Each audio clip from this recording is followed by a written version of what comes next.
Et hello tout le monde, ici le prof Marvel. Je vous souhaite la bienvenue dans ce premier épisode de la série Espèces et Entités, une série qui traitera de toutes les races, espèces et entités que l'on peut retrouver dans le Marvel Cinematic Universe, hormis les humains. Aujourd'hui, le premier épisode sera consacré aux Chitauri apparus pour la première fois dans le film Avengers, et c'est parti.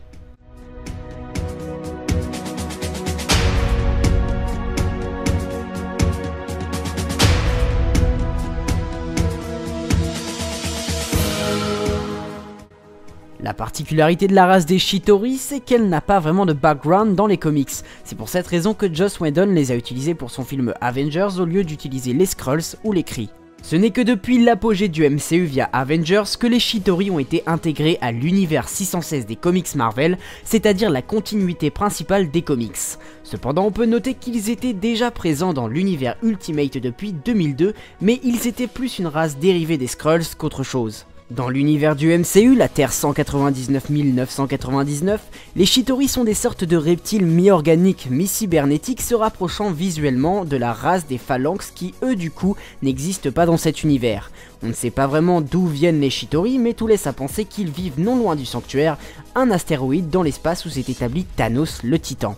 Le sanctuaire est un endroit visible plusieurs fois dans Avengers au début du film et lors de la scène post-générique, dans Avengers 2 à travers la vision de Tony Stark où l'on voit les Avengers morts, puis enfin dans les Gardiens de la Galaxie lorsque Ronan l'accusateur vient rendre des comptes à Thanos. Les Chitauri n'ont pas vraiment d'histoire dans le MCU si ce n'est celle que l'on connaît déjà dans Avengers. Lorsque Thanos s'est allié à Loki, il a confié à ce dernier un sceptre contenant une pierre d'infinité et l'armée des Chitauri, et l'accord était le suivant.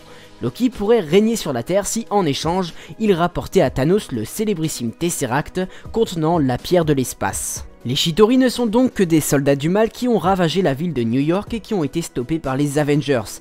Leur armée était composée de plusieurs milliers de soldats, certains combattant au sol, d'autres dans les airs, tandis que certains se servaient d'immenses créatures appelées Léviathans, et enfin d'autres résidaient dans leur vaisseau mère, cachés derrière le portail faisant le lien entre la Terre et l'espace. La plupart des Chitauri furent éliminés après qu'Iron Man ait dévié un missile nucléaire vers leur vaisseau mère. Le seul endroit où l'on a vu un Chitauri encore en vie, c'est dans le musée du collectionneur dans les Gardiens de la Galaxie, et ils ont laissé des traces de leur passage sur Terre car leur technologie a été récupérée par plusieurs organisations.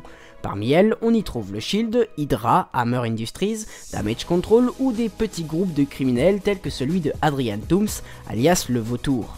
Et l'épisode touche à sa fin et je vous remercie de l'avoir regardé. Maintenant j'aimerais savoir si ce nouveau format vous plaît car le but pour moi est de vous présenter des vidéos plus courtes que d'habitude et de rester dans la simplicité. Sur ce, n'hésite pas à laisser un pouce bleu si la vidéo t'a plu et à t'abonner si tu aimes le Marvel Cinematic Universe. Et quant à moi je te dis à la prochaine pour une nouvelle vidéo, ciao!